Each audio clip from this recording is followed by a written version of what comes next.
Welcome everybody to Survive and Thrive, the Expand Your Customer Base Through Marketing. This event is hosted by the Cook County COVID-19 Recovery Small Business Assistance Program.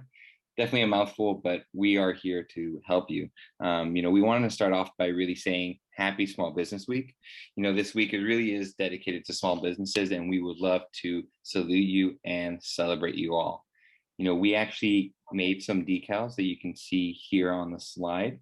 And we made these decals so that you can celebrate with us and post your decals either at your place of business or, anywhere that you want to show your small business pride. You can actually download this at our website. And I would suggest you, all write it down and kind of keep this website handy, because this website really hosts all of our programs. It's the cookcountysmallbiz.org. We'll also send you, this link to the website again after the event, but really you can get your decals through this website, or you can actually sign up to get one in the mail. Now, before we start, I want to kind of go through some e-learning tools and etiquette.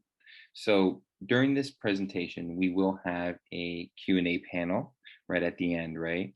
And this is where a chance really for us as BSOs and as small businesses who've been through, this marketing tactics and have really employed a lot of marketing to be successful. This is where we can answer a lot of your questions.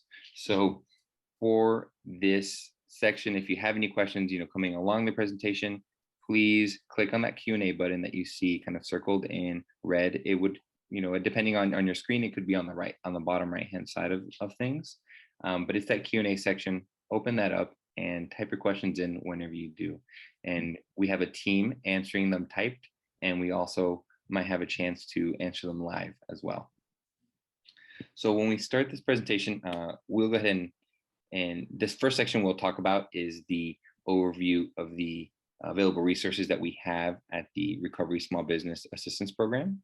Then we'll follow up with the social media marketing, and really lastly, go in through with the Survive and Thrive panel, right? So to give a bit of overview of the Small Business Assistance Program, this program is actually made up of many, many BSOs. There are 8 BSOs that actually started this program and are a core part of this group, 2 of which are actually co-hosts of today's webinar, Chicago Urban League and Illinois Hispanic Chambers of Commerce, IHCC here. But they are not alone. They're actually joined by a lot of many groups like the Illinois Restaurant Association, Chicago Heights. They are joined in by a lot of BSOs or business support organizations that are really here to provide a lot of these trainings and assistance programs that you might have seen. To go a bit into the programs, some of you might have been to our previous webinars, but the Cook County COVID-19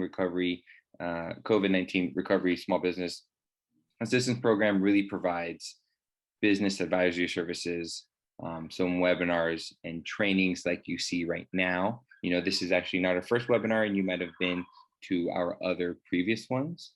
And our really mission and goal is to really build this foundation of having a support ecosystem for all the small businesses in Cook County and Chicago. Some of you actually might have been direct financial assistance through the grant, $10,000 grant award, and gotten some of our TA. Along with these programs that you see here, we actually have some other technical assistance programs that are coming out or have come out, that really assist you with the American Rescue Plan programs that have come out from the SBA. So if many of you are still interested in applying to the PPP or the Restaurant Revitalization Grant or the Shuttered Venues grant, we all have technical assistance for each of them, which we'll send out a link to you after this event. For the Restaurant Revitalization Grant specifically, we have a webinar coming this Thursday, which we will send out a link for you all to sign up if you're interested to knowing, how to apply, how to calculate your loan amount, and how to actually, get your bearings in that. Along with that, we also have a business support directory where you can actually see all the organizations that we listed just a few slides ago and what their specialties are. So if you're interested in connecting with any of these business support organizations, you can actually use our directory to see who to contact and how to connect with them. Now to hand it off to one of our members of the business support program and advising program is Leslie Williams from the Chicago Urban League. He's here to really help you dive deep into social media marketing. So Leslie, I'll hand it off to you. All right, thank you. Good morning, everyone. Hi, Carlos, can you hear me? Yes, I can hear you loud and clear. All right, thank you very much. Well, thanks all for joining this session this morning. Again, my name is Mr. Leslie Williams. I am the Technology and Innovation Program Manager at the Chicago Urban League. That's a position within our Center of Entrepreneurship and Innovation. And what I do is basically help small business owners learn about technology, how to integrate technology into their businesses. We saw over the past year with the pandemic that a lot of businesses had to learn or start to pivot online. And that's one of the things that we help coach business owners at the Chicago Urban League, but we provide a variety of other services as well to help businesses thrive during this time. I've been in technology for over 15 years, where I've served in the capacity of a system administrator. I've done tech support as well as consulting. So today I'm going to spend a little bit of time with you just talking about social media and how you can market your businesses online. We won't be able to go too much into detail due to the time, but we will be providing a toolkit that will be sent to you guys afterwards that will help you guys to dive more into this specific topic. All right, so let me go ahead and jump into it. So as Carlos had mentioned, we're going to be talking about social media marketing, followed by our panelists that will be able to discuss more on that topic. So the learning objectives for today. So by the end of our time together, you'll be exposed to social media and you'll be able to define your customer base and be exposed to some social media platforms that you can use to target customers. We'll discuss a little bit about the strategy of developing content or basically repurposing content that can attract social media users and link them to your website. And at the end, I'll go through just a quick demonstration on how we can utilize Facebook to create a business page and how you guys should be utilizing that. Okay, so the first question we're going to start off is, most of us may be familiar with it, but what is the purpose of social media, or what is social media? In simple terms, social media is a computer-based technology that facilitates the sharing of ideas, thoughts, information through the building of virtual networks and communities. By design, social media is internet-based and just gives users quick electronic communication of content. This content can include your personal information, documents, videos, and photos. The users, they engage with social media through different types of devices. You can use your computer, whether it be like a desktop or a laptop. And primarily in today's world, a lot of us are using mobile devices, which can be your tablet or the phone. Most of you may be jumping on this webinar utilizing your mobile devices today. But essentially, social media is used for people just to virtually share their ideas, their thoughts, and information with other people, such as their family, friends, colleagues, or just the general public. So what is social media good for? Okay. Here we're bringing up an image that kind of just shows the different ways in which social media can be used for. And I wanted to highlight the awareness, consideration, and evaluation. All right. And those three areas represents a customer's journey. All right. So essentially, in other words, customers just don't wake up and decide to buy or use your product or service on a whim. Okay, they have to go through a process. They go through the process of becoming aware of what your product or service is. Then they will consider, depending on if they're looking at other similar items, and then they'll make a decision. Okay, so after the evaluation process is done, they're either going to purchase or not. And in the purchasing section here, that's when someone becomes a dedicated customer. And the circle that's over by the purchase area here is just kind of showing that customers will be able to advocate for you. They will engage with you and also enjoy the service that you provide to them. Okay, but essentially just starting, it's like a flywheel, just starting here where they talk about prospects. Someone comes in, they have no clue of who you are. With social media, virtually, you can go ahead and make them aware of what you provide. With the consideration, they'll be able to think and say, hey, is this something for me or not? And you can engage with them. And then, of course, at the end, they'll evaluate and make the decision to purchase. So I'll just give a quick example of how social media can be helpful of this, right? Say, for example, someone wanted to purchase, or they're looking for a portable electric toothbrush for traveling, right? Everyone's traveling now. The customer may start their journey searching on YouTube. YouTube is one of those popular social media networks out there where you can find how-tos and how-tos on how to take care of certain things. So they would go on there, probably be exposed to a certain brand. They can watch videos and consider and evaluate if this is something for them. And if they like what they see, then that can potentially lead to a purchase by either redirecting them from YouTube to your e-commerce site or to your business's website where they can potentially make a purchase. So basically, social media is very effective with helping customers make purchases if used effectively. All right, so here, now that we have defined social media helps customers' purchasing journey, let's talk about how social media can help your business speak to the right prospect or customer. So social media is definitely fantastic for generating targeted, qualified brand awareness. But in order for us to do this, we need to understand who our ideal customer is. So on the diagram that we're looking at here, we're seeing a customer persona, okay? And what a customer persona is a semi-fictional representation of who your ideal customer is based on through data and research. They help you to focus your time on who your qualified prospects are. So as a result, you'll be able to attract high-value visitors, leads, and customers to your business who you'll be more likely to retain over time. At the most basic level, developing personas allow you to create content and messaging that appeals to your target audience. So it also enables you to target or personalize your marketing for different segments of your audience. So taking a look at the diagram here, we see that we're able to develop, say, a customer persona for this family here, all right?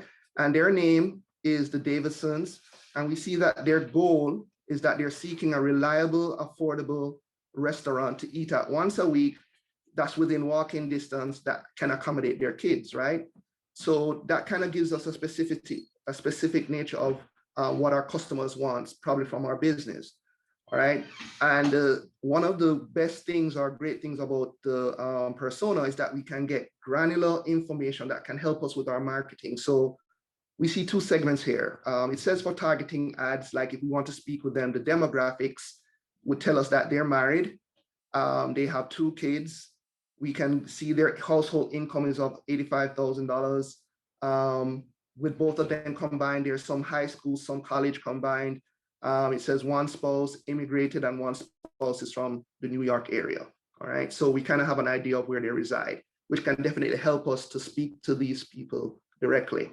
Then we have a little bit more information of habits and hobbies. They like to probably cook 5 times a week. They eat out 1 to 2 times a week. They like to try different foods, but stay within their comfort zone. So they like a little bit of probably Jamaican food, German, Spanish, American. They like sports and live music. Okay, and then this section here is what will help you more to develop content once we get to that section on how to speak to them, because they probably have challenges, they have fears, and that's what your business should be doing, is either addressing or solving their problems. right? So the content that you develop on these social media platforms will speak to that. So for this couple, it could be like one of their biggest fears is spending too much money, probably traveling too far to go eat, disappointing their kids, and just being unhappy or dissatisfied with their meal. Challenges again is affordability. They just want to find a place that's within their budget. And again, it has to be accessible by walking. They don't want to be driving. Okay. And then they may have some other questions of, the average cost per person to eat. Is there long wait times? And is it accommodating for their kids? So these boxes or these items just reveal good ideas for us to start brainstorming and developing content on our social media platforms to speak to these people. And if it answers their concerns, again, that will give them awareness, and then that can lead them to the consideration phase of, hey, probably we should consider going to this particular restaurant. All right, so now that we have an idea of, creating the customer personas, trying to speak to our ideal customers, then we have to have a strategy on how we're going to do that. A lot of challenges that clients may face is that they may underlook of what social media entails. And just like anything else, like running a business, you need a plan, you need to strategize. It's the same approach you have to have online or when you're pivoting your business on social media. So creating a strategy that takes advantage of social and digital technologies is definitely going to help you shape the conversation about your business. It will help you build loyalty and also attract new customers, which is a continuous goal every business is trying to achieve.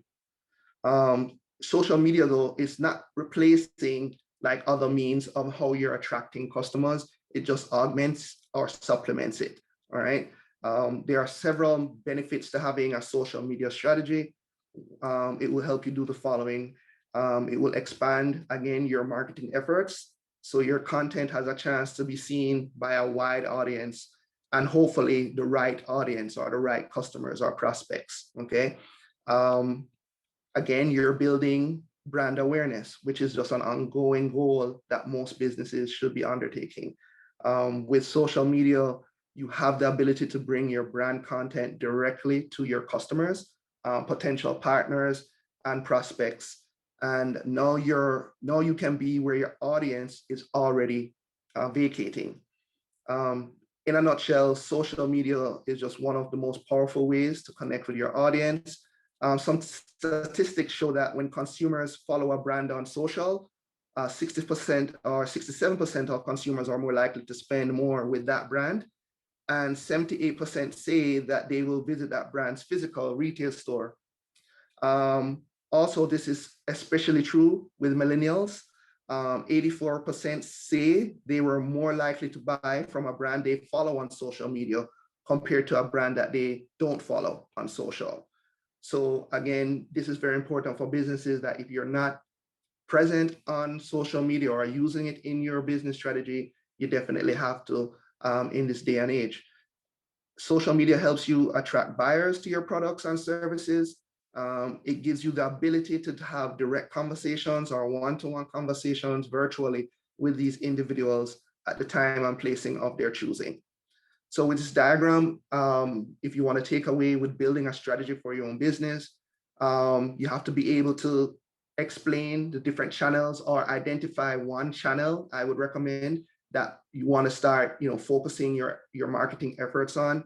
The second here, where it says to understand the impact of social listening and engagement, it's very important that whatever channel you're on business-wise, that you're listening to your prospect, listening to these new customers, because the worst thing is that they reach out to you on these platforms and you don't engage with them.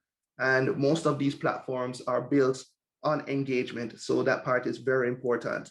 The third section here with developing a content strategy for your social media plan is important. Again, in the kit that we'll provide, we'll give you some tools that can help you to, develop your content in advance. That definitely helps with business owners or businesses to plan ahead, like what content you want to share. Like, for example, we're in Small Business Week at the moment. May is pretty busy for small businesses.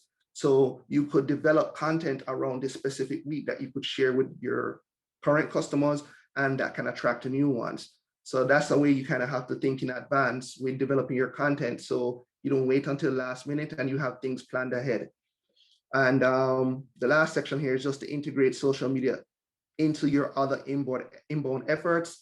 As I said, social media should not be your only way online that you're trying to attract customers. There's also email marketing if you want to undertake that, SMS, text marketing. Those are other means that you can add along with your social media efforts to help with your marketing. Okay, so what we're going to do here is we're going to take a look at a couple of popular channels or social media platforms that are out there. All right, so that was tying back to the previous slide where it said that knowing which channel will be effective or where your audience is or where your ideal customers will reside will influence that decision. If you don't, again, take into consideration the customer persona, that's why it's a very important thing for you to do and continuously do. Because again, it's going to help you not waste time or put your best efforts on the platform where you can get the best return of investment in the long run. Because social media marketing isn't really something where you can get instant results. You have to look for results over time, which is called organic results. So you want to make sure that whatever efforts or whatever things you're doing within your plan or your strategy will be effective. So we have a list here of various platforms that some of us may or may not be familiar with. In the column 1, we have Facebook, column 2, Instagram, 3, Twitter, Snapchat, and LinkedIn. And the thing we're going to kind of focus on is the content, because each platform does better with certain types of content. So we'll first start off with like Facebook. So what content do you see businesses probably using on this platform? And usually it's going to be either long form content, which is some text, or you're going to have videos or photos. What I usually recommend is that where Facebook is at the moment is that probably doing images and utilizing photos are probably the best. People usually are more engaged with that kind of content. So there's no shortage of variety on Facebook. So you'll probably see people using images, short posts with words. But usually what people want on Facebook is, as I stated, videos and images. And what you can do also on Facebook is that you can link to like your personal website off of that platform. I'll get to that in our next slide, but you have the capability of doing so.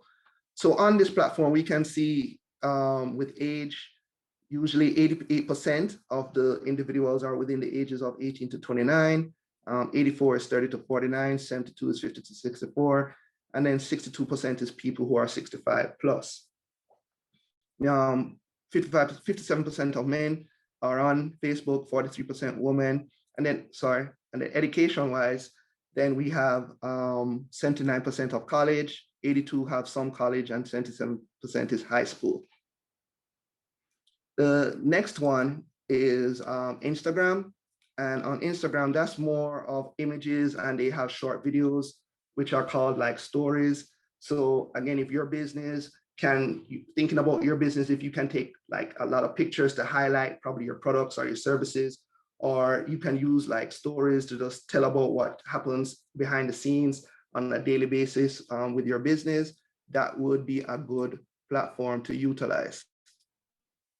Again, with statistics, it's like 59% are within the age of 18 to 29, 33% are 30 to 49, 18% is 50 to 64, and again, 8% is 65 plus, 49% of men, 51% women. So if you're talking to women, or women are like a main person on your persona, then Instagram could probably be definitely a platform that you could consider. And then it says here for education, you have 33% college, 37% some college, and then high schoolers, 27%. So we move on to Twitter, and Twitter again, it's more of a conversational kind of platform where it's just only text with, short text, some images and short videos. But usually Twitter is like more for online conversation. So you'll see a lot of news platforms. They use Twitter to send out, quick news around the world. But if your business is something where you have a lot of content that you can speak to and post topics, and you have someone who's there to engage with your audience, then Twitter would be great. Again, it's definitely just short posts. They usually have around 280 characters that you can utilize within their space, but it's one of those popular platforms out there, again, for sharing quick news. So if you're having like a quick event for Small Business Week and you wanted to get the word out, you can go on Twitter and just blast it and say, hey, this is what's going on at my restaurant, or I have this promotion going on. Come check us out. Again, with the age statistics, 36% are 18 to 29, 23% are 30 to 49, 21% is 50 to 64, 10% is 65 plus, 61% of men are on Twitter, and 39% women. So we can see a high usage of men on this platform. Again, 29% for education-wise is in college, 25% is some college, and 20% is high school. So Snapchat, we move on to that one next. And that is a platform that most of you are aware of. It's very short videos.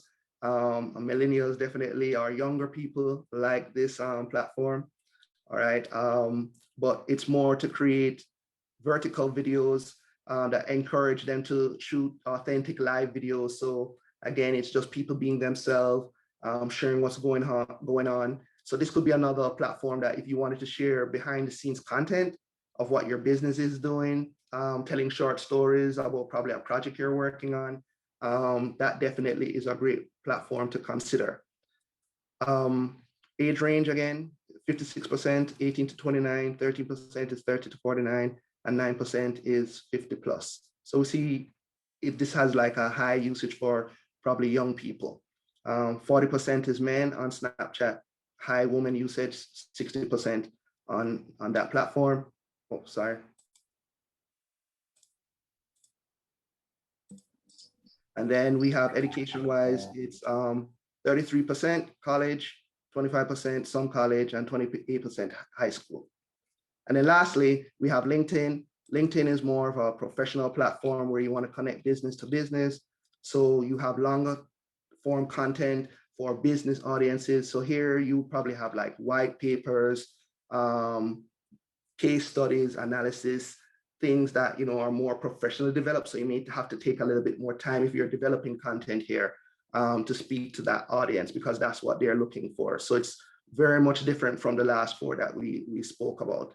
But quickly, again, we have 34%, 18 to 29, 33%, 30 to 49, and then 24% is 50 to 64. Okay, and then 20% 65 plus. So we see a higher percentage with people who are older on this platform. 51% men, 29% women, and then we see 50% is college, 7% is college, and then 12% high school. So we can see, again, this is more of a professional platform. So again, when you're designing content, you're going to have to think differently in aspect to this platform. All right, so we just touched on a few platforms out, and there are many out there, but we just wanted to share those few with you. But now we're going to jump into content, and content is the next thing that's very important when it comes to thriving on social media, right? And that's why it's very important to, again, speak to your audience, all right? Again, yes, people are going on there to have fun on most of them, but if you're here in business and you're trying to sell products and services, in order to do that, you have to provide value-driven content, all right? Or content that speaks to the people you're attracting. And content should try to address one or more of the following areas. You're either solving a problem, you're answering a question, addressing concerns they may have, relieving fear, and just making life less challenging. If we're looking on the slide here, we see a diagram that's part of like the Illinois Restaurant Association.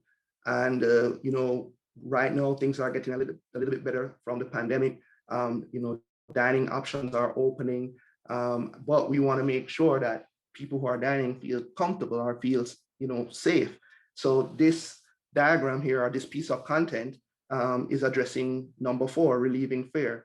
If someone goes on their page and they upload this image, excuse me, that will definitely say, hey, okay, they're making efforts. It lets them know, hey, this restaurant is taking the steps to provide safe dining. All right. So when it comes to developing content, 80% of your time should be producing it, or developing it, and then 20% of your time should be promoting. And again, this is just one example. It could be a video of you just coming on your page if you wanted to just say, hey, we're reopening, or these are the steps that we're taking, showing probably your employees or yourself taking the steps to make sure the dining is safe. All right. So another thing with like developing and sharing content that should definitely be a part of your strategy with social media is that you should be using it in conjunction with a website. Okay. And on the diagram here, we can see that in blue, we have the website. It says it's owned by you. Right now, social media is great, but it's owned by other people, so they can decide if they want to accept your content or reject it or not show it, based off of their policies. But the strategy that when you're posting or developing content, whenever you're doing it, as much as you can, try to direct traffic to your website. So from this example, we're seeing like if you had a blog post on your website, repurpose that blog post or share it on YouTube, or share it on Facebook, or share it on Twitter or Instagram, and somewhere within either your profile or within that post, have it redirect to your website. And again, the purpose of that is, again, it's building brand awareness, which we spoke about in the awareness page, right? You leverage these platforms that it can redirect traffic to your own website, where you can potentially even get more data, more information about your potential customers. You're able to share additional content. And again, your customers are able to learn more about you. And again, just in case if something potentially may happen with these platforms, if they close or shut down, customers are aware of something that you own, that you control, that no one can take away from you. All right. So again, the strategy should always kind of be redirecting from these platforms, develop content that points back to your website. Okay.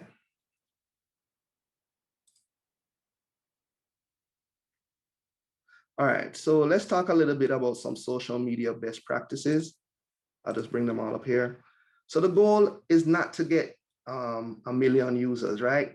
The goal is to consistently engage in meaningful conversation with the right prospects and customers, people who want to hear from you or who you have information to share with.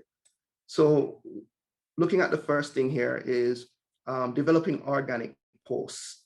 When you're using or posting, try to use 3 to 5 hashtags per post.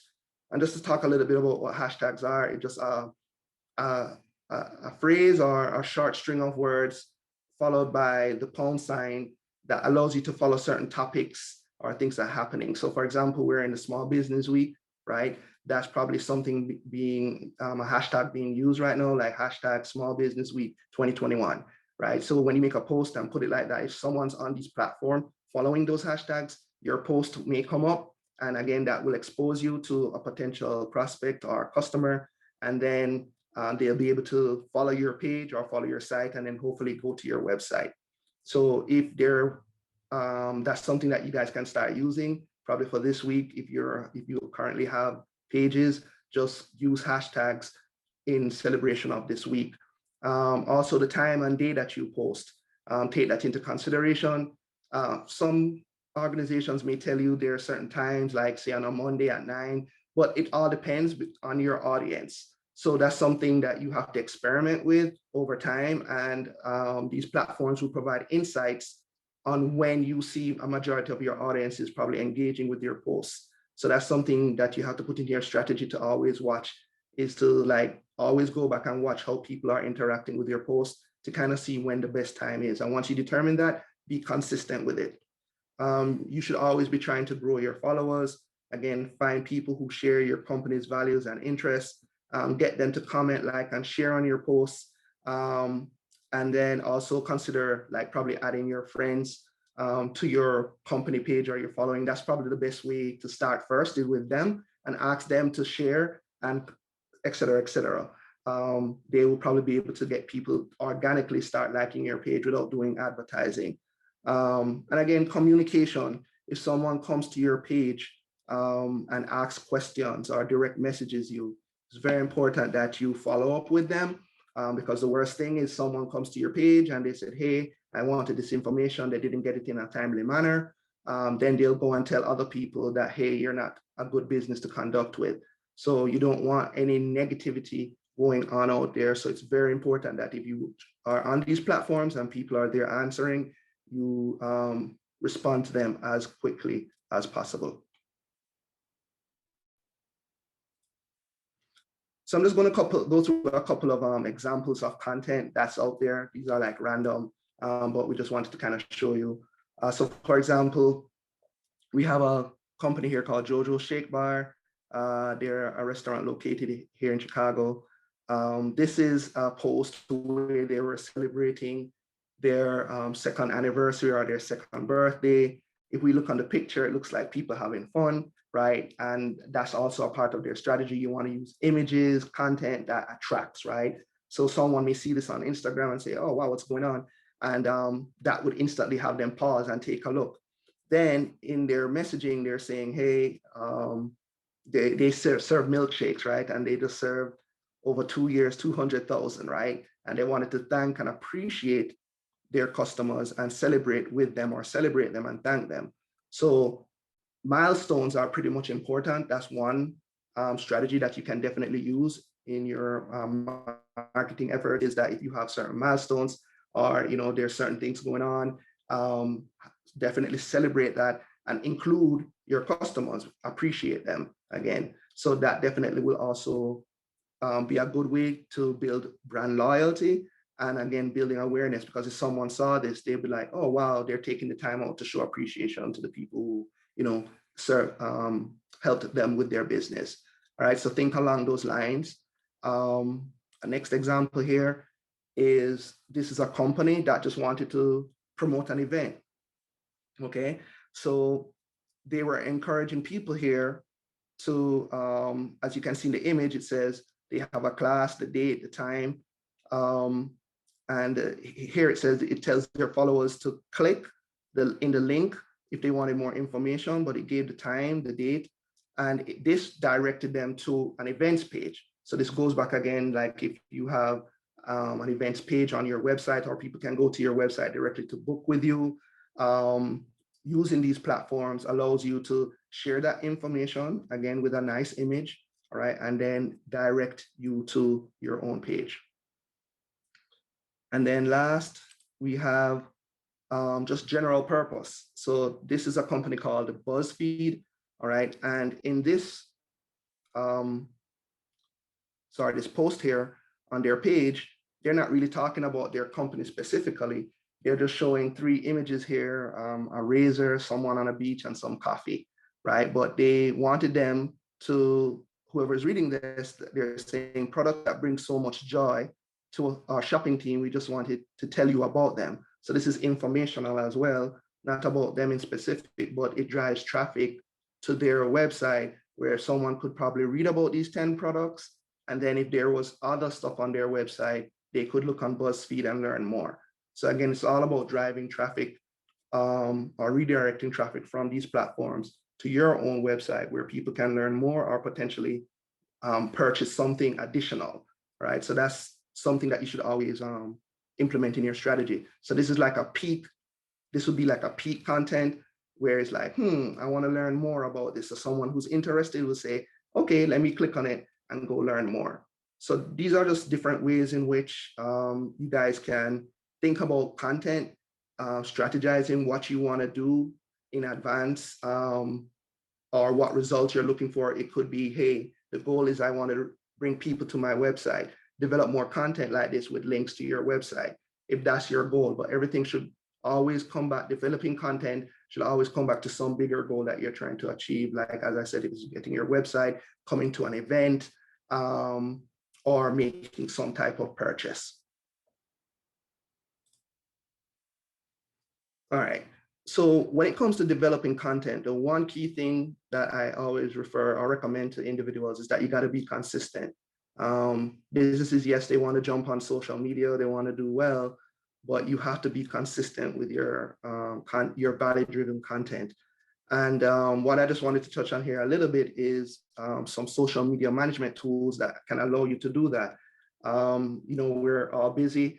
And again, if you can plan your content in advance and have tools that will just post on your behalf, you don't have to physically be there. That definitely takes away the time that we would spend normally and give us time to do other things in our business.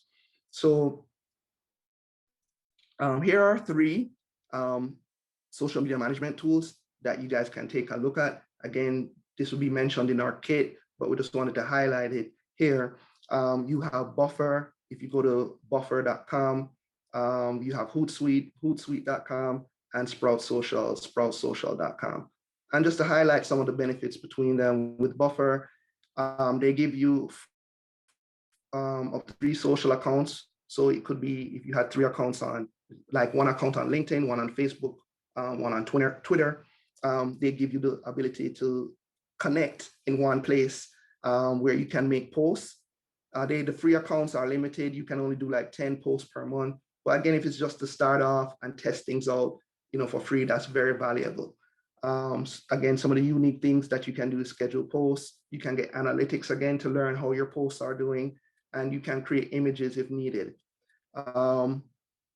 Hootsuite gives you something similar where you can get up to 3 social accounts, 30 posts per month, and you get some of the same unique features like scheduling posts in advance.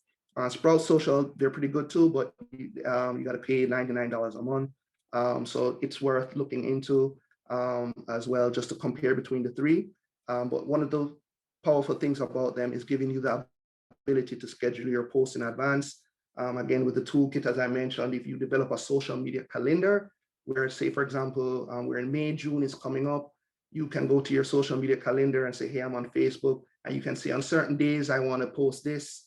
I want to post and talk about my business. I want to do a post about, a promotion I'm holding. If you plan those things in advance, get your images or videos in advance, you can upload to these management tools, and they will just go ahead and do it for your behalf, set it and forget somewhat, and it will continue building your brand while you sleep, in a sense. Okay, so again, we just wanted to touch on those 3 for you. So if you want to investigate and learn more about them, they're definitely great tools for you to utilize with helping you be consistent with posting your content. All right, so we're coming to the tail end of the presentation, and we're going to focus on one of the platforms out there, Facebook, right? Most of us are familiar with Facebook. They're probably like the king of social media at the moment, been around for several years, expanded their ownership.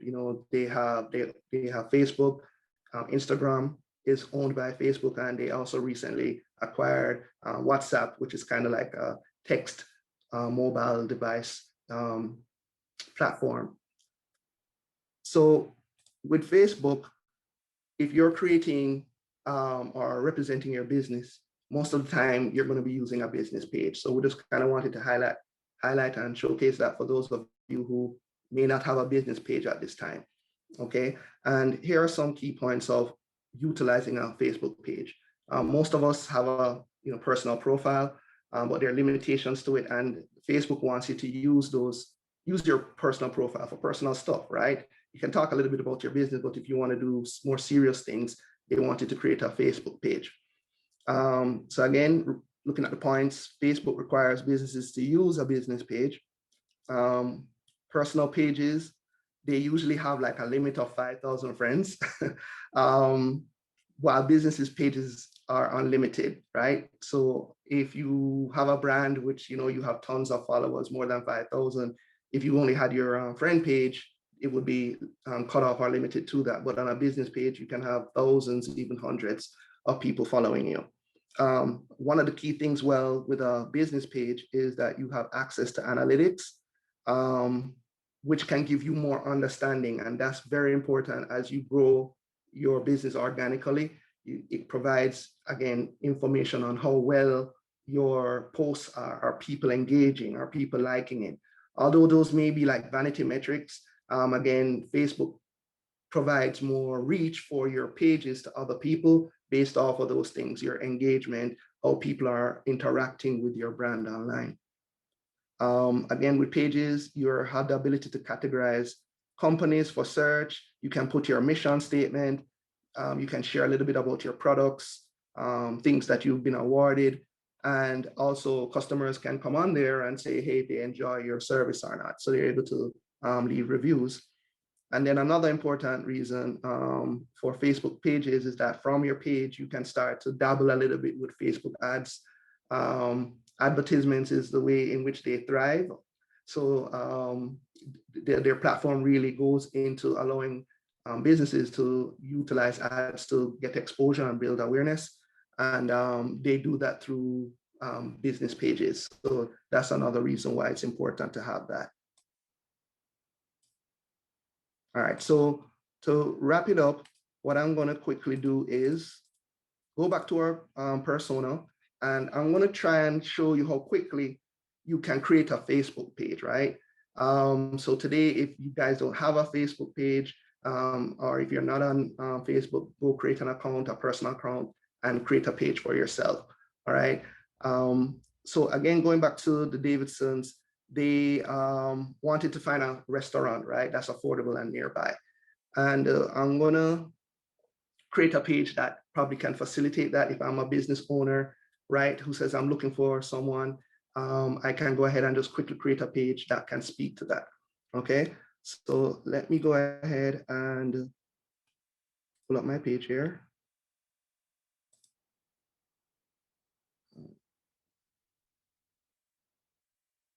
Second here.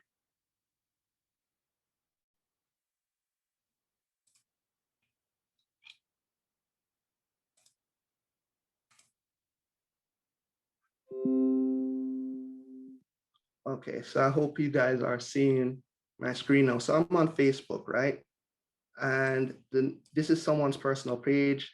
They're called, his name is Jason Brown, right? And he's the owner of a diner, okay? And he sees that if he logs into Facebook, he can go to pages. He has a couple of business. He has like a jerk business, but he wants to create a diner. He has a diner that he says, hey, this might meet the needs of the Davidsons, right? So how simple it is, you can come here, go under pages, hit create new page, all right? And it's going to ask you just for some basic information. So the name of his business is JB's Diner, okay? So that's the name that people will be able to find you. All right, and then the category is important because this is going to tell Facebook to probably show this page to people who fall within this category. So you can say, hey, I'm a diner. All right, they said they like stuff. So at the diner, I may have Caribbean food. So I could put Caribbean restaurant, right? And they only give you up to 3 categories. So try to be specific with what's with your company. And then I could just say for demonstrations here, I just put restaurant again, okay? But I know I'm a diner, I might be doing Caribbean food, and I'm in general a restaurant. So in here, where you talk or give a description is very important because again, you want to use words that's kind of close to the persona that we were talking about. So we can say, come get affordable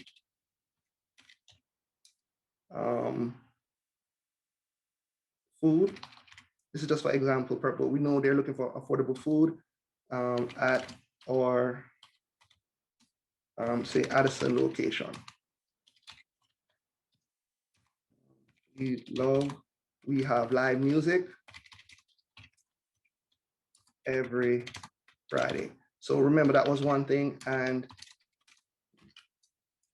we love having your family with you.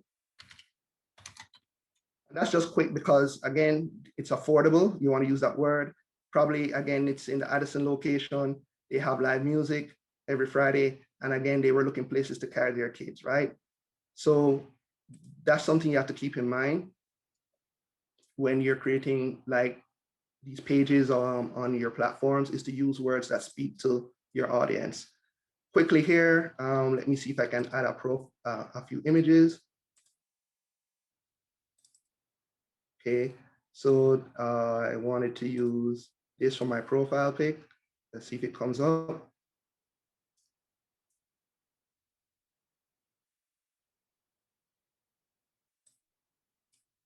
And let me add a cover photo.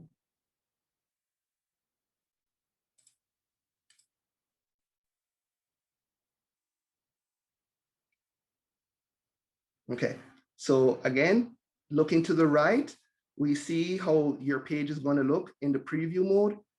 And here we have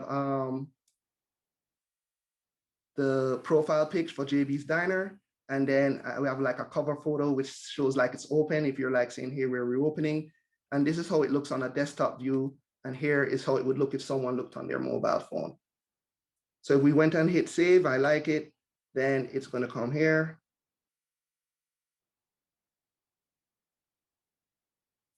Okay.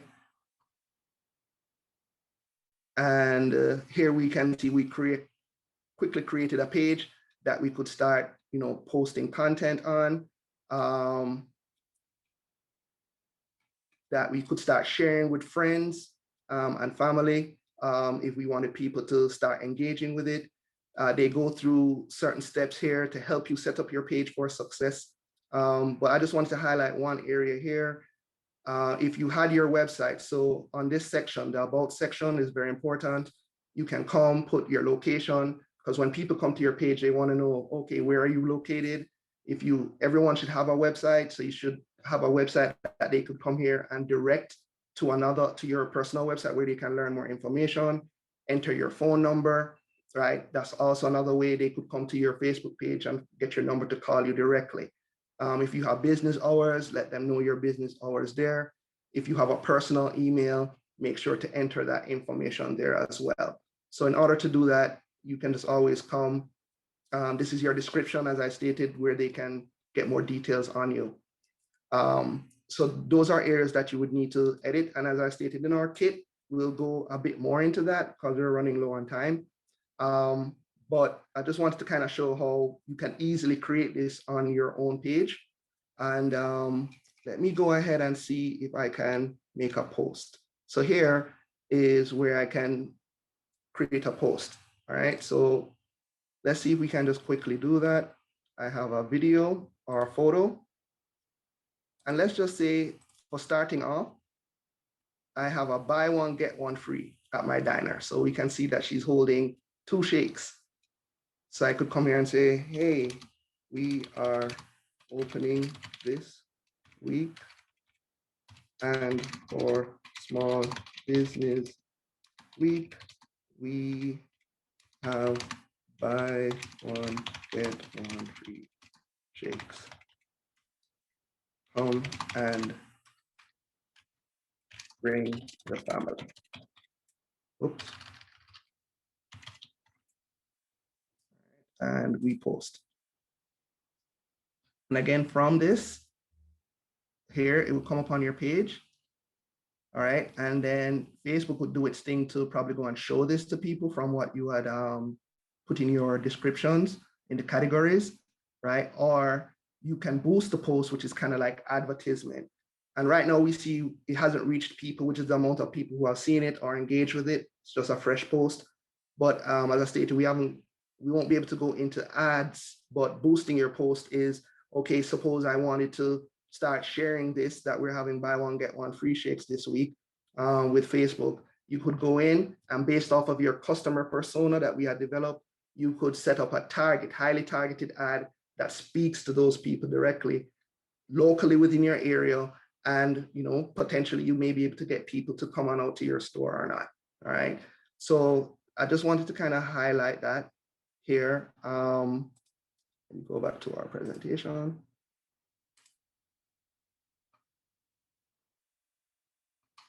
Okay.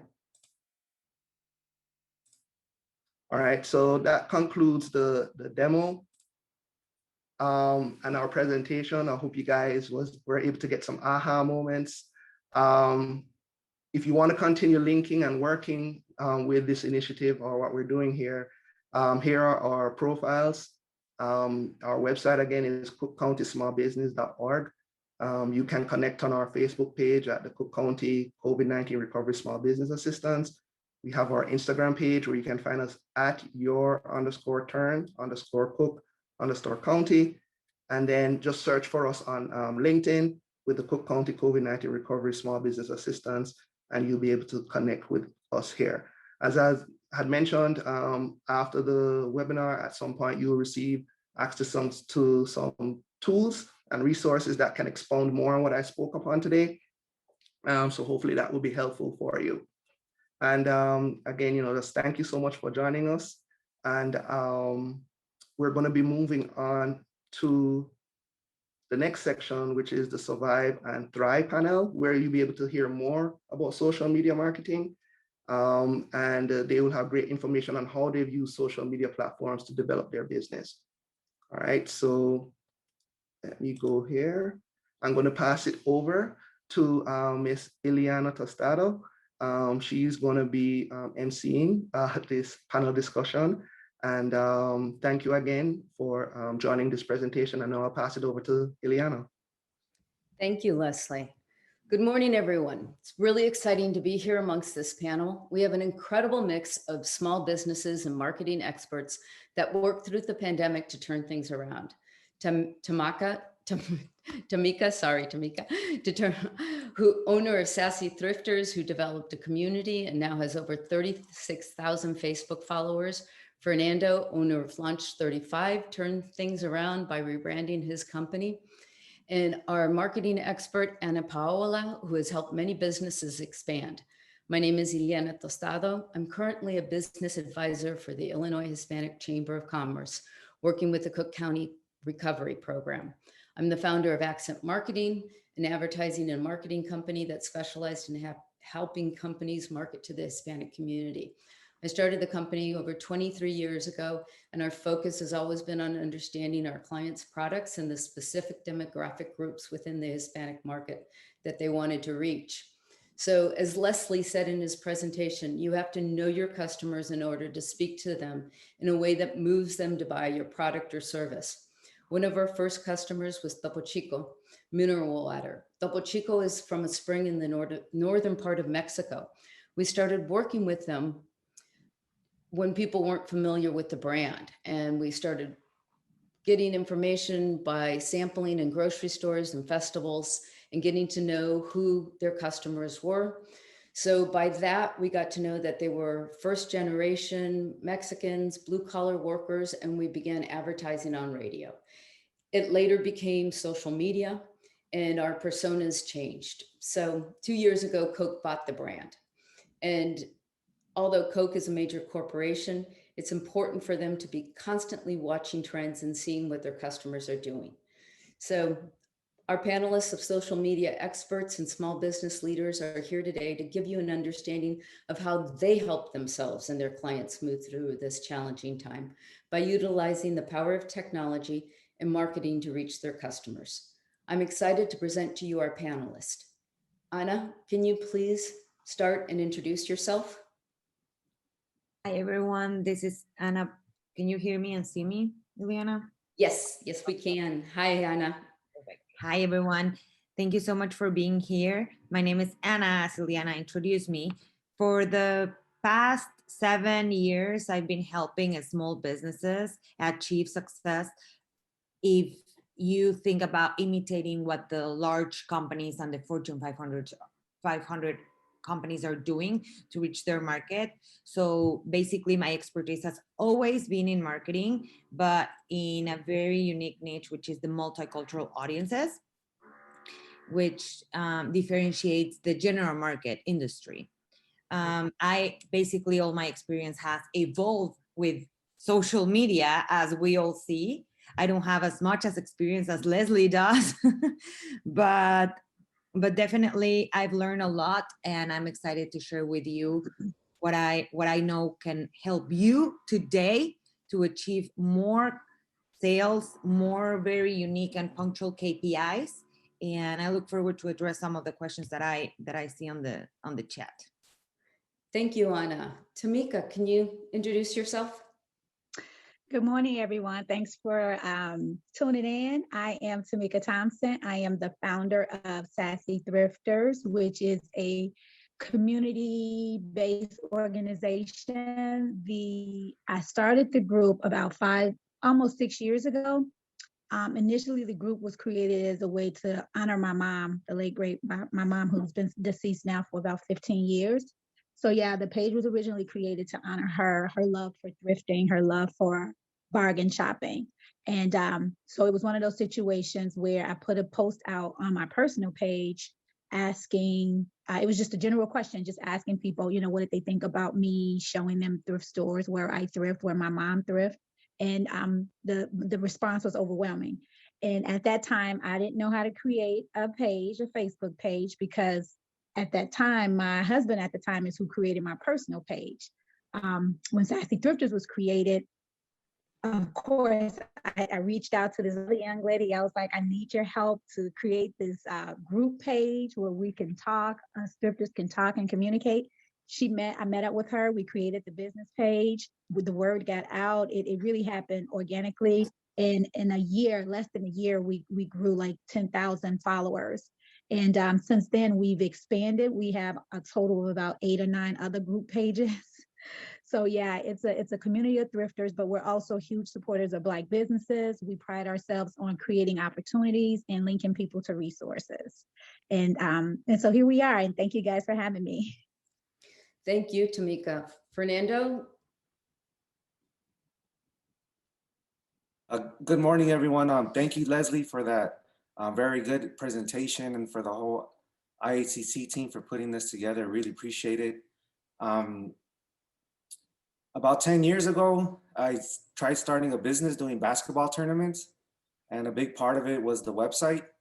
And I had such a bad experience. I wasted so much money, a lot of like sleepless nights. And at those years, like 4,000 was like a lot, and it still is. But I had such a bad experience that afterwards I taught myself how to build websites, and I've been helping people since then.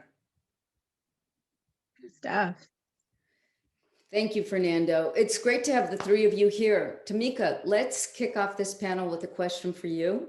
Okay. We are all aware the pandemic affected many small businesses like yours. It forced the business landscape to change, forcing more businesses to move online and have an online presence. Being a thrift store owner, where most of your transactions have been face-to-face, can you tell us what steps you took to move your business online? And what major challenges did you encounter? Oh yeah. So of course, when this whole COVID thing kicked off, I was in complete shock. I mean, none of us knew what was happening, what was going on. And of course, the panic set in, because it's like, okay, what do we do? Like, what's going on? What's going to happen? And of course, everything was shut down. Our group, we also host bus tours, and we used to curate vendor markets and brunches and travel excursions, like you name it, we did it all. And the COVID shut everything down. And so of course we had to pivot like most companies. I met with my group of ladies who assist me with the pages, my admins. And since we all were locked in, it was one of those things where I went live and I was encouraging my followers to, okay, we're home. Let's organize our home. Let's get things, let's declutter. We're home. We have all this time. Let's get these things going. I did a live video showing how my basement was just in an uproar. And then I did a before and after video where I was showing people how to organize the basement, how to get things in order. And from that live video, people were shopping in my personal closet in the video. And so at that time, I was like, okay, so people were offering money, like, can I buy that? And can I buy this? And I'm like, oh my God, like, are you guys serious? And so the whole live, from that situation, we took our markets virtually, right? That was the thing. We're all home, everything is virtual. And so now we've been doing these virtual live markets that allow others to go live on the platform. We charge $45 for an hour, and you get to broadcast. You get to resell your items. You get to showcase your new business. You get to, it's pretty much an hour to do what at your will, to make your commercial, to let folks know about your product, your service. And it's been our way. It's been our new way of living now, and we've been doing it. And believe it or not, it has taken off. It's such a big thing now that we're having a hard time trying to keep up. We have at least, the goal was to have at least 10 resellers a week. We're having double that a week. So we're having to figure out how we're gonna accommodate all the resellers. But yeah, so we pivoted and went virtual with everything. And that's what we've been doing in the last year. That's really great. I'm so happy that you've been able to really get ahead of this. Fernando, you recently pivoted your business in a major way by rebranding it from Life 35. Can you tell us what led you to rebranding, and what major actions did you take to rebrand? What kind of steps should small businesses take to rebrand their company? Yes. So the original name of the company was Live 35, but everyone kept pronouncing it as Live. So that was one obstacle. And then at the time, I, for whatever reason, picked a domain name that was confusing to remember and type out. So I always had to correct customers on how to say the name and how to spell the email out. And at the time, you know, like I registered all the accounts, business account, all the paperwork with his name. So I didn't want to switch from it, even though I was getting this immediate feedback from people saying, hey, like, how do you say your name? And I sent you an email, but I got a, you know, a failure to, you know, it wasn't easy enough for people. And at the time, like, kind of like my ego was like in the way, and I was like, wow, these customers really don't get it. They need to get their act together. And so then, like, after kind of just accepting, you know what, it's really not about me, and putting my ego aside, I reached out for help. And then that triggered a whole like series of small events that led to changing the name, updating everything. And it's basically been like the best thing ever, because now I think about everything in terms of how can this make it easier for our customer? Like if it's not gonna make it easier for our customer, then maybe it's not a good idea. And I think that for many businesses, like at least for me, it was like the ego thing was like huge. Once I got past that mental hurdle, like, hey, you know, it's about growing. It's about like, no one cares that 35 is about where I grew up at. Like people want to know how you're going to solve this problem. And so now like, that's basically like my approach to running the business. Now, can I make it easier? Is this going to be clear for the customer? Is this going to save time? Is it going to save money? So those are all things that I learned from rebranding. That's really great. And it really is important to get our ego out of the way. So often we forget and we think life is all about us. So that's amazing. I'm going to take it over to Anna. Anna, as a business advisor for the Chamber and a marketing expert where you have worked with many large companies, what do you tell those small businesses that are strapped for cash? What are the resources that they can take advantage if they don't have a budget for a marketing agency? Great question. I love it. Okay. So I will address this question in 3 different parts. If you guys are looking to increase engagement, sales, I encourage you to write down all these things that I'm going to share with you. And as everybody has said before, you can also apply for our advising, and I can dive more into it for any specific questions. But going back to what Leslie was sharing with you guys and the core of this webinar, you have your Instagram, your Facebook, and if you want to take a further step, you can do a YouTube video sharing what you do. That's always like the next step that you can do. Those are free tools, and that's amazing. The key of having these tools is to communicate what you do out to the world. Okay, so as Leslie was sharing, content is the most important thing. The name of the game is to know your audience. So you have to talk to them regardless of which channel you're going to use, which I'm going to share with you more of them, more professional tools that you can have on top of your social media. But keep in mind that the name of the game is know your audience. Everything that you put out there, if it's an image, a video, a text, a message, an email, whatever it is, you have to talk to them as if you were inside their minds. They want to say, oh, I need this product. I need this person. They know exactly what I'm going through. They have what I need.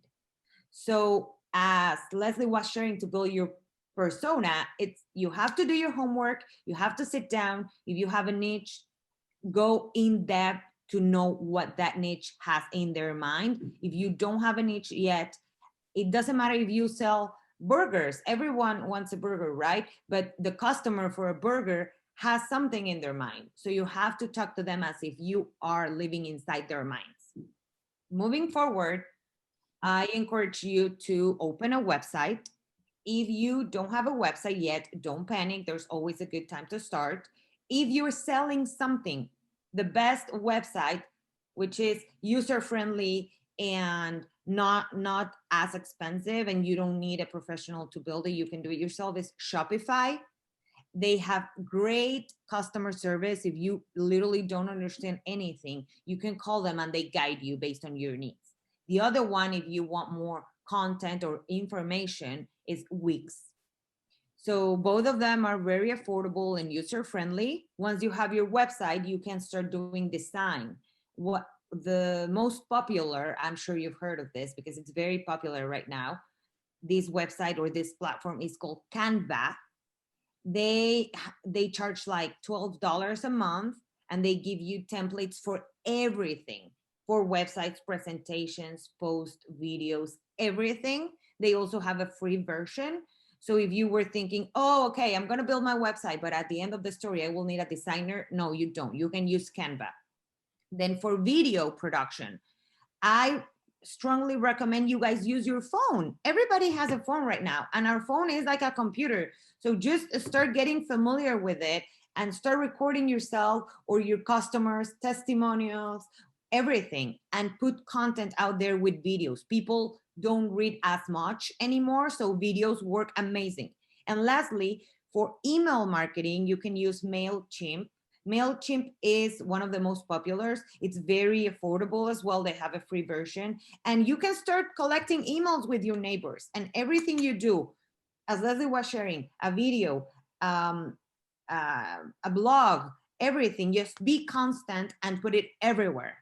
So with these 4 tools that I told you, website, design, video creation, and mail, you will be all set as a professional. And just to wrap it up, if you want more information about taking these, yeah, I will spell the names, don't worry. If you want to take a step farther, we were planning to do a webinar in the upcoming months with paid ads. So if you are dedicating time and resources to build all of this, you will be ready for the next step. Paid ads are the next big thing. You don't need an agency, and you can literally spend $5 and reach hundreds of people. So we will stay tuned for that. I will answer the LinkedIn question very fast. I don't want to run out of time. Ileana, if I'm taking more time, let me know. Go ahead, because that was a question by one of our audience. So in order to be competitive, Will you let everyone know what the question was, please? Yeah, the question was that this company is pretty much their clients and their audience is in LinkedIn. So LinkedIn, for those who don't know, is like a social media for more professional environment and for companies that maybe are not selling a product or something like retail wise or something like that. It's more like an industrial, I don't know if I'm saying it right, like more of an industry level and professional social media platform. So in order for you to be seen and get attention in LinkedIn, you have to make sure your wording and your descriptions and your facts are perfectly well written. You want the algorithm to see exactly what you do in the most specific way. You also want to build your network. LinkedIn is about building and building who your connections are. So start following everybody that you know and ask them to follow you. The third thing that I would recommend is to start sharing articles and content, right? If you sell, I took a look of the company. So it looks like they serve like solar panels or things like that. I don't know if I understood correctly, but if you sell, example, if you sell solar panels, start writing little articles about the benefits, about how important it is to switch to that type of energy, and start sharing it. Not just for having your page, you will be seen. You have to share content as well.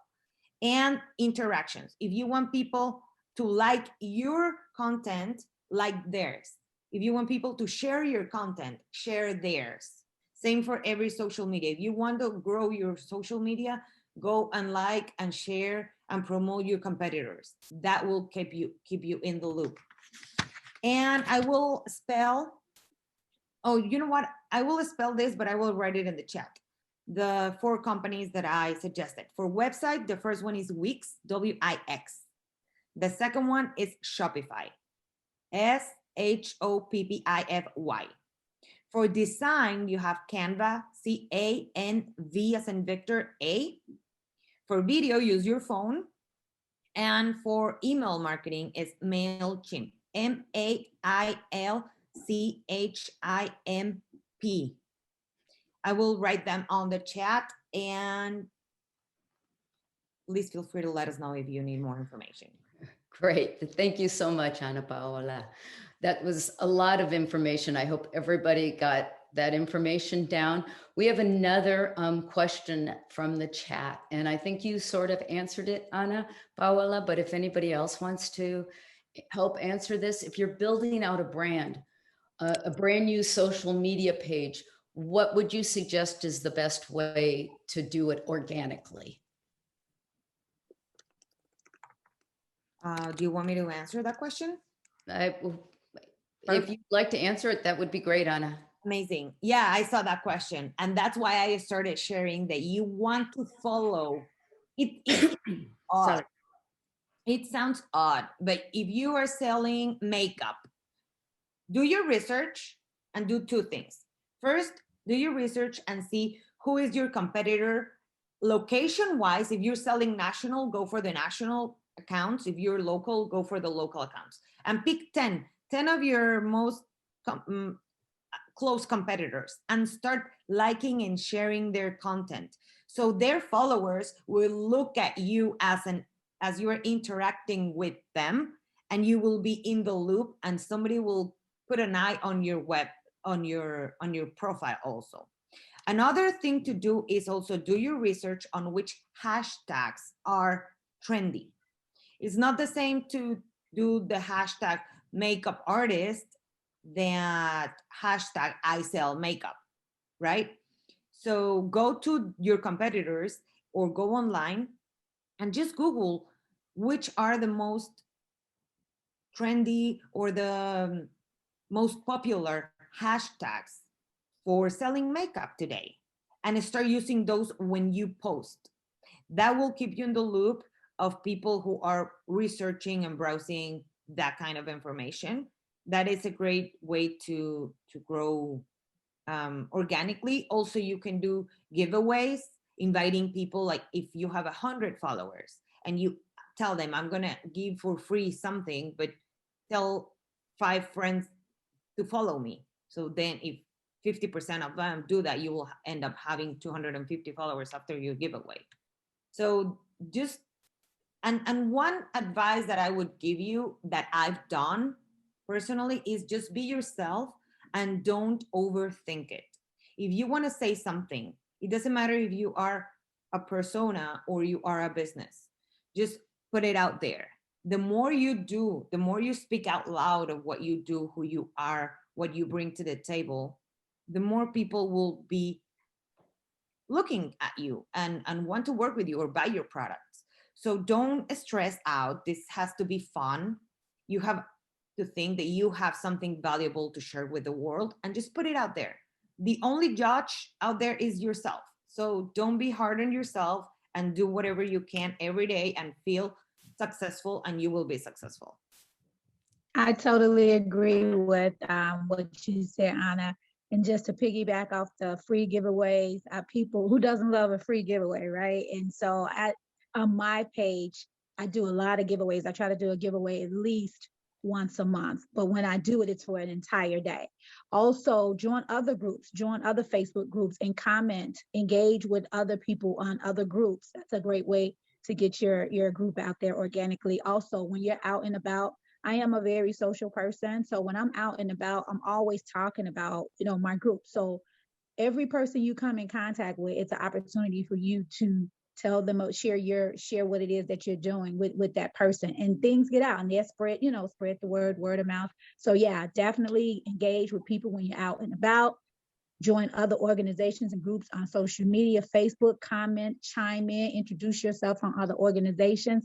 Those are just a few of the things that I did as a way to get the word out. And then, like I said, I have a group of ladies. I have about 5 or 6 ladies that have helped me from day one. They also share on their platform. They share with their sororities, their groups, their organizations that they're a part of. And so that's just, again, another way to get the word out. So team up with people who really believe in your mission, what it is that you're about, and they will also spread the word. So just keep it fun, keep it exciting, and just get the word out. I always talk about your business and what it is that you're doing. I love that. I love the idea of just being able to get out there and be yourself. So that's really great. We have another question, and this is from somebody that has an alcohol brand that feels that they have a lot of different groups that they need to reach, which is very typical for most businesses, right? There's not just one target. So how would you suggest that they reach their various target markets? Anybody want to take that?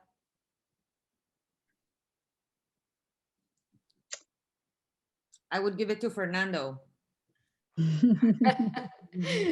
That's okay. I'll go ahead and take it. So the way to do that would be to really, you have to do different personas and talk to those. When you're creating those personas, you actually go through and you say, okay, if it's a Gen Z that you're trying to reach, you create that person and you think about exactly who that person is that you need to talk to. And if they are on more social media, Instagram, then you reach them that way, talking to them as if you were talking to that Gen Z demographic.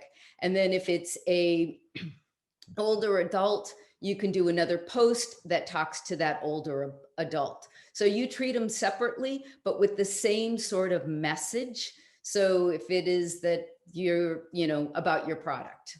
So I hope that answered your question.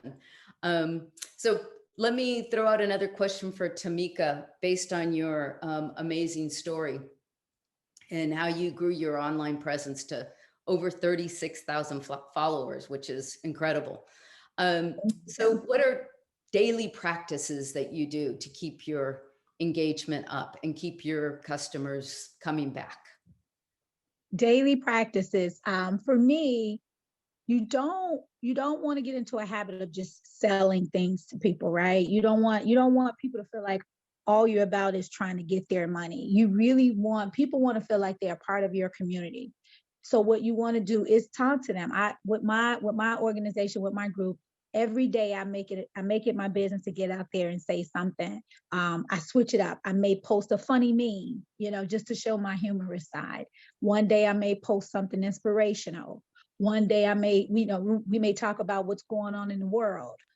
One day I may have an opportunity where I just check in and I just say, hey, how's it going, ladies? Like, talk to me. What's going on today? What's your agenda? It's just keeping it very normal, keep staying connected and creating that sense of community, and that, hey, regardless of what's going on in the world, we're all in this together. We're all going to get through this together. And so just switching it up. It's just talking about various things. One day being funny, one day being inspirational, one day talking about the world, one day just checking in with them, aside from all the hey, I got this event going on, sign up, go register. But it's just really trying to keep things feeling like a family, feeling like a real community. That's the daily practice I try to, and putting positive energy. I mean, I can't express this enough, just positive energy. There's so much going on. People are dealing with all kind of things. And I try to keep the vibration high. I try to keep the energy positive, and throw some funny videos in there every now and again. And that's what has worked for me. And you definitely have positive energy. That's great. Thank you. Fernando, I'm going to ask you another question. You know, with your rebranding came a lot of different challenges. So what are the best, sorry, what are the best practices for you to keep your people coming back, also being that you had to completely rebrand, and keep your old clients and your new clients? Yes, definitely. The great thing with the rebrand is you can reach out to your customers and let them know and explain to them like, hey, I'm going through this rebrand. This is why. Like the customers that were really, all customers are important, but those that I was actively working with at the time, like I called them and said, hey, this is what's happening. I emailed people, said, hey, because with identity theft, sometimes like if a brand looks off, you're kind of like worried about it. So I definitely did a lot of heads up planning beforehand, and on social media said, hey, we're going through a rebrand. So if something doesn't look off, it's not like someone's, using the brand for some random purpose. Also too, like after the rebrand, like I know it's tough to create content all the time. So something that goes a long way is when people post of an article or a video, like I'll actually watch it and in the comments, like provide something very specific about that article or video versus a general comment.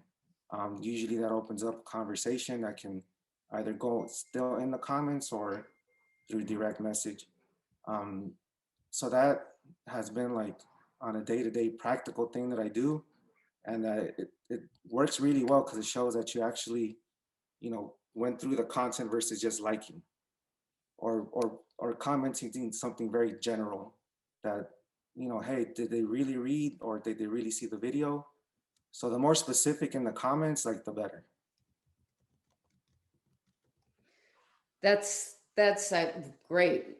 So I think we're getting close to our time here.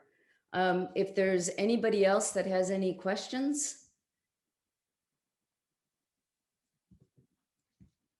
Don't see any more questions in the chat or in the questions and answers.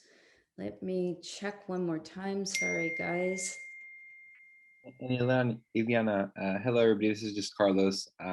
Just want to send out, because I see this question coming up again. The webinar will be recorded and it will be sent out to everybody who attended and registered, as well as the links that Anna mentioned and the webinar registrations and websites for all the panelists as well. So you can go ahead and check them out and connect with them in future times if you have any one-on-one questions, or basically just want to connect with them in general to be part of this bigger community. So we'll send out resources just after this event. Perfect. So I think that wraps things up. It's been a pleasure being here with our social media experts, and all of you have taken the time to be here with us. We hope you've gotten something out of these stories. I encourage you to take advantage of all this pertinent information. Don't be afraid to try things out. The only failure is not trying. We learn from our mistakes, learn from all of us. So we really appreciate it. And have a great day. Peace and blessings, everyone. Thank you, everyone. Thank you.